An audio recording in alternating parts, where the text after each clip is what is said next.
Good morning guys and good morning mga ites and welcome to my mini vlog. So, musta naman tong aking tigyawat?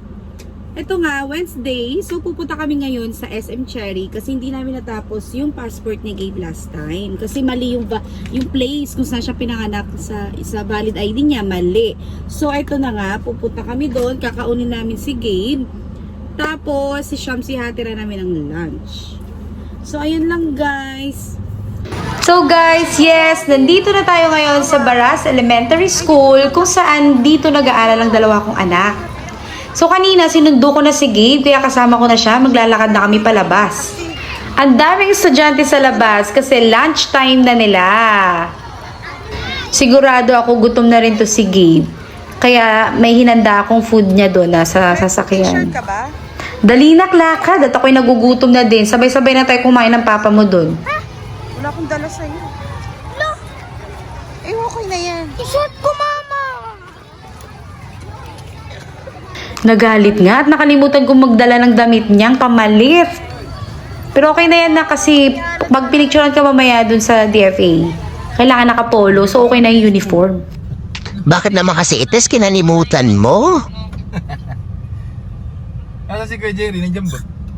At pagpasok ko namin na sasakyan, itong si Joshua at si Mami, nag-video call pala. 8:42. Shout out kay Mami Susie. Nasa US siya ngayon, doon siya mag-birthday. Happy birthday, Mami! Happy birthday po, Mami Susie. Sana marami pong birthday ang darating sa'yo. Lagi ka pong mag-iingat dyan. Oo naman. Tong pa dun. Oo nga, ano? Laki ng buko din, ano? Laking bata. Laki ng buko, sis. At ito nga, habang nandito na kami sa Teresa Road, nakita nga namin tong batang to, nakasuot siya ng mask, pero yung mask niya butas din, kaya nakaka-good vibes tong batang to. Kaya pa. Isa pa yun. At ito nga, mga ites, kakain na kami sa loob ng sasakyan. Bumili nga pala si Sir Navy ng sisig at bigla daw siya nag-grave. O ayan ha, hati-hati tayong tatlo dyan. Ayan, for dala mo na nga mga person at gutom na kami. Tara mga ites, kain na tayo.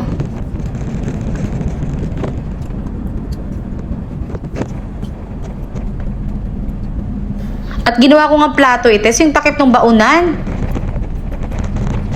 Syempre pag mommy ka na mga ites, kailangan tiisin mo lahat. Maging komportable lang sila. Naku, kamalasan naman at biglang bumuhos ang ulan dito malapit na sa Antipolo.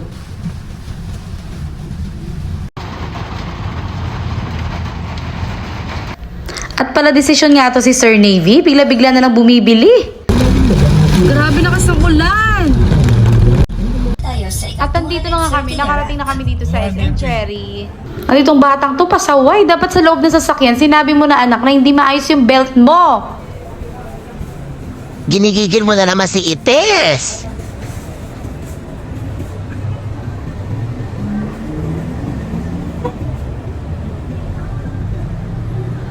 Naku, napansin ko lang sa buhok ko, may white hair na pala akong bang haba. Ay naku Gabe, kahit kailan ka talaga. Ang haba-haba ng oras natin kanina sa biyahe. Kung kailan papasok na tayo, saka ka na naman na ganyan. Kaya ayan, todo ayos tuloy si ites. Bilisan nyo na dyan.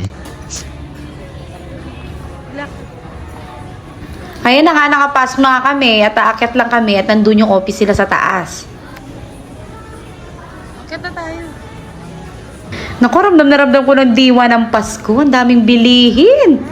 Ay, nako. Tara mga ites, akyat na tayo. Bakit na po kami?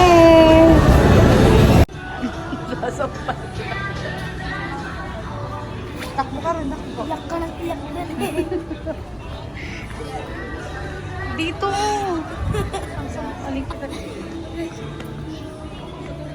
Ikot ka ng ikot dyan.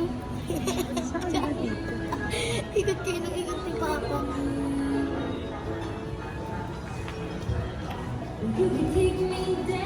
Saan nga?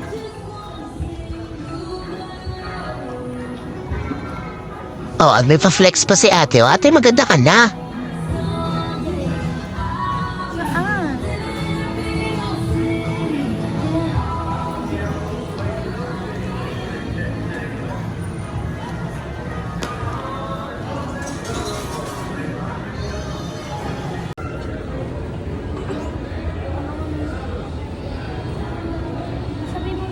At ayan na nga si Sir Navy, nahuli siya kasi nagpark pa siya. Wala bang CR? Naiihim. Ayan na nga ites, nasa loob na nga kami at kami nakapila na. Itong batang to parang kiti-kiti. Tumigil ka nga. At ayun, mabilis na kami, na-picture na siya. Kaya hindi ko na pinakita ang video. Dito muna kami, tingin-tingin muna kahit walang pambili. Ayan, naalala ko, Teacher's Day pala bukas. Happy Teacher's Day po sa lahat ng mga teachers. Oh, bakit ites? Ba't mo binabalik? At lumipat nga kami dito mga ites sa Japan Home. Baka may mabili kami na kaya ng budget namin. Akala mo naman talaga ites, may budget ka.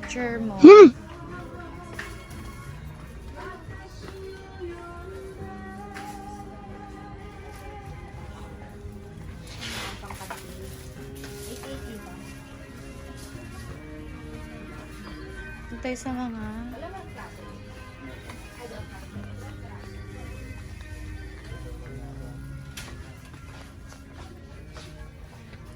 Ay. Kuya yung plastic ka, wag na yun. Maghanap ka ng mga... Yung mga bag. Alin?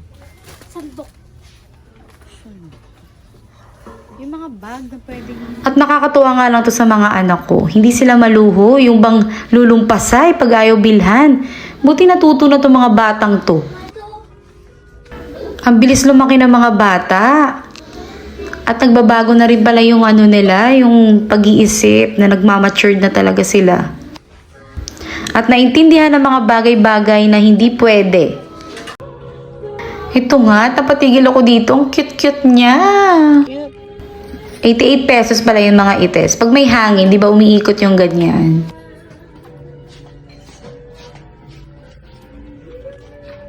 Lahat pala ng items dito, mga nasa 88 pesos lang ang karamihan. Pero may ibang medyo 138 ganun. At ito nga, may nakita ako sa paya ng brang. Cute, no? For only 88 pesos. Mapuan na lang kayo. Parang upuan, oh. Ang laban ni Mama. Ni.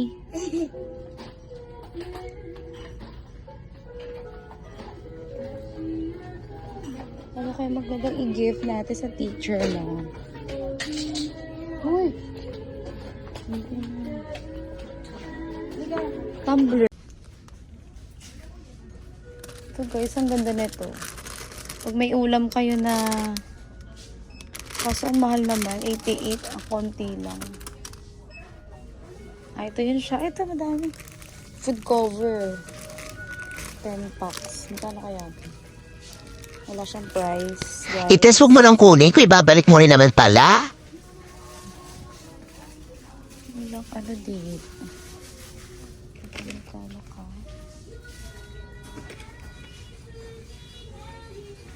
Nakaka-excite ang Pasko, guys. Ang sarap-sarap na bumili. Pang regalo. Pero kung walang budget, abay, manahimik na lang sa baler. Ganito, 66 lang. Ito nga si Sir Navy lumapit sa akin kasi may nakita daw siyang sandok. Actually, yung daming sandok sa bahay, kaso mga plastic siya. Kaya ang pinili niya is stainless. Okay na, tara. Tara na, nak. Huwag na tayo. Shoutout sa ate Shamsi ko. Ito lang yung pasalubong ko sa'yo, anak. Cute-cute naman eh. For only 16 pesos lang. Parang gusto ko kasi siyang tikman. Ang sarap-sarap niya, oh. Parang ice cream cone, oh. At daan niya tayo dito sa Chaboba. Palamig naman tayo. Isa lang bibilin ko. Giinarte ka ites. Ang ganda ng view sa labas.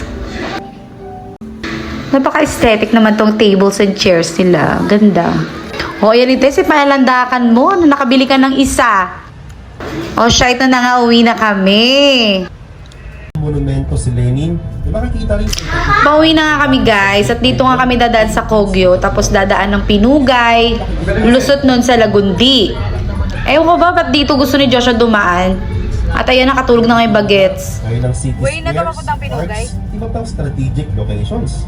Sa kabilang dako ang mga Hanggang na dumaan dito kasi lapad ng kalsada nila. at so, Tsaka iwas traffic. mga ito'y tinayo para alalahanin ang liderato ni Lenin, mga ideolohiyang sinulong niya, kasama ng pagsisikap niyang gawing moderno at maunlad ang bansang Russia. Yun pa man matapos ang pagbagsak ng Soviet Union noong 1991, marami sa mga statwa ni Lenin ay inalis at binago ang kahulugan. Sinabi ng iba ang mga larawan daw ni Lenin ay may ibig sabihin na pag-aalsa laban sa may dating sistema. Iniwala nila dito. Kaya naman maraming tao sa Russia ang nagtatalo ukol dito. Napagkat para sa ilan, ang mga monumento ay sumisimbolo ng pang-aabuso at namumuno ng komunismo. Sinasabi naman ng iba, In fairness, ang ganda na talaga dito. Talaga na-develop na siya. So hanggang dito na lang mga ites. Bye na! Thank you for watching. Follow for more. Bye!